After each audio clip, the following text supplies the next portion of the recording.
Samahan niyo ako na libutin natin ngayon ang Banawe. Alas 5 ng umaga kami umalis. So pagdating namin sa Cordon, nagpagas kami ng 180. Then tuloy-tuloy na po ito papunta sa Banawe.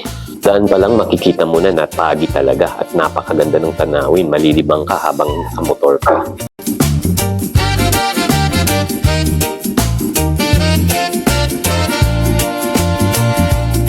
Napaka-aesthetic ng tanawin dito. Ginamit ko din ang drone dito pero napakalakas ng hangin kaya hindi pumubra. Bandang alas 8 narating na namin ng Banawe. Konting picture. Hinanap namin kung saan makakabili ng souvenir. Okay. Ay, nililist.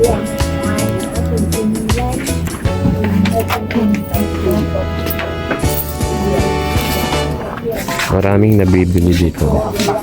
Sereno, chinela. Ayoko Ayun ang mag-chinelas. sangkalan. So gusto mo itlog. Mas kamo ni. Mga siya po, palilaon siya bakatan. So dito na tayo lalabas. Overlook yung Banawe. Yeah, alright.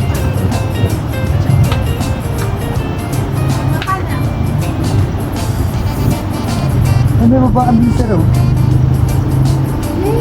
Ano ba Pabalik. Sa Mayaw-yaw na kami dadaan. Nag-iba na kami ng ruta. At habang daan, ginamit ko na naman yung drone namin. Dito, nagkaroon ng aberya. Sa paggamit ko ng drone, makikita natin dito sa paggamit na to, umiikot siya. So, pag ikot niya, dito nahulog yung drone. Makikita natin yung footage. Ito, malapit na to. Yan, mahuhulog na yung drone sa bangin. Hindi ko na nakuhanan kung paano namin nakuha yung drone. Pero sa habang daan, nabusog na naman ang aming mga mata. Dahil sa daan na to makikita natin napakakapal ng fogs. So yung ulap halo sa hindi mo na makita yung paligid mo. Kaya nagpa-picture na naman kami dito.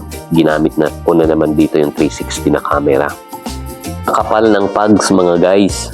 Mararamdaman mo na dumadampi yung malamig na hangin sa iyong mga mukha at mababasa yung mukha mo. So ganyan katindi yung fogs na dadaanan mo papunta sa Aguinaldo. Ang hindi ko pa makakalimutan na mga daan dito, yung napakatatarik na mga daan. Napakatarik, palusong, pataas, at napakalalim na mga bangin. So, pag kayo ay pupunta dito, mag-ingat po kayo at dapat yung hindi umuulan kasi napakadelikado ng daan. Pag pupunta din po kayo dito na kailangan meron po kayong dalang pagkain, meron po kayong dalang tubig dahil wala pong mabibilhan. Bihira lang po ang mga bahay. Dahil gutom na kami, naghanap kami ng karinderya at meron kaming nahanapan na kaisa-isang karinderya na ito yung mga tinda nila. Akala ko dilis yung tinuturo kong yun, yung pala bunog pala yun galing sa ilog. So napaka-aesthetic din at ikaw mismo ang kukuha ng kanin, only rice. Sa pagpatuloy ng aming paglalakbay, ito nadaanan na naman namin itong napakagandang mga tanawin na to ng mga bundok. Nang alas 2 na to ng hapon, Aguinaldo area na to. Uwi na kami dito, malapit na kami sa Alfonso Lista. At hanggang sa muli, salamat!